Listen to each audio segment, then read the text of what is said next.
Thank you, Mr. Chairman. Assistant Secretary Nichols, welcome. It's good to see you again today.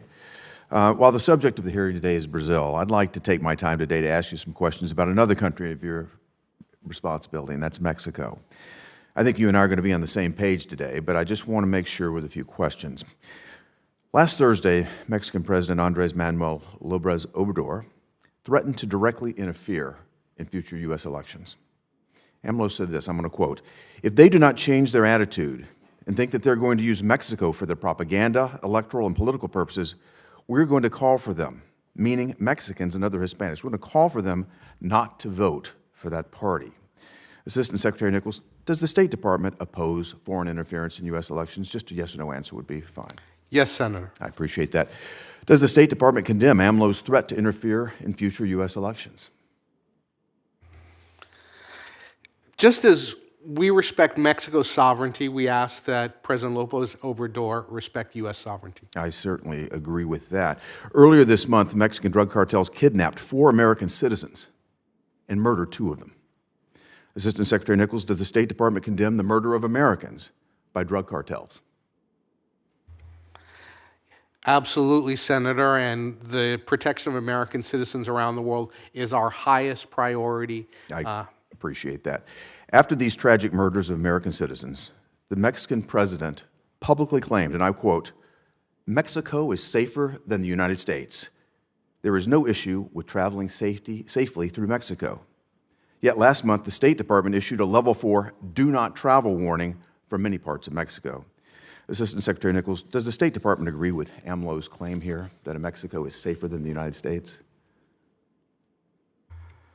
Well, don't want to get into direct comparisons with the United States, but I'll note that it is vital that we work together with the Mexican government to improve security for the benefit of Mexicans and the benefit of Americans who wish to visit Mexico.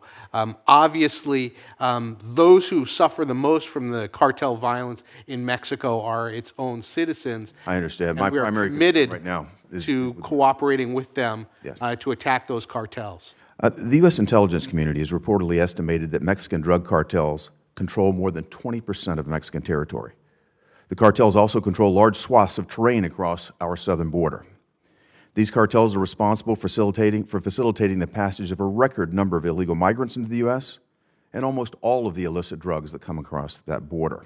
So my next question for you is it the State Department's position that the government of President López Obrador should do more to counter drug cartels operating in Mexico?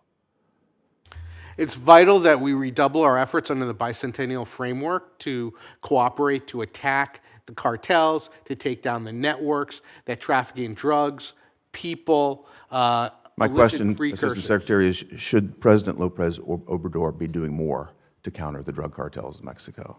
We should all be doing more. I agree with that, too. President López Obrador said that Mexico does not produce fentanyl. In particular, AMLO said, "Here, we do not produce fentanyl." That's a direct quote from him. Assistant Secretary Nichols, is fentanyl produced in Mexico? Fentanyl is produced in Mexico.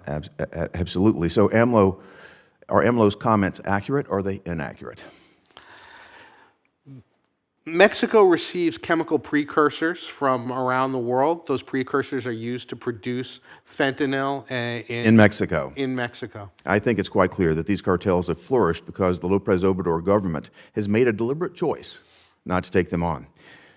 President López Obrador also continues to take arbitrary and punitive actions against U.S. businesses in Mexico, including threats of expropriation. You and I have talked about this before. I should add that we're seeing a similar disturbing dynamic against U.S. businesses in other Western Hemisphere countries, including Honduras, which, as of last night, I understand, is pivoting away from Taiwan, apparently preparing to recognize communist China. Do you agree, Assistant Secretary, that these threats against American businesses are unacceptable? The promotion and defense of free markets, access for American business is a priority for this administration, and we believe that American jobs and American investment and trade are beneficial for countries around the hemisphere, not just the United States. Well, I look forward to working with you. This committee, I'm certain, looks forward to working with the State Department to lock arms to right the ship with respect to election security here in America, with respect to the safety of Americans traveling in Mexico, with respect of cartels that are committing human and drug trafficking that are impacting our country, and certainly dealing with these expropriation threats coming from Mexico. So thank you. I look forward to working with you, Assistant Secretary Nichols. Likewise. Thank you, Senator. Thank you, Mr. Chairman.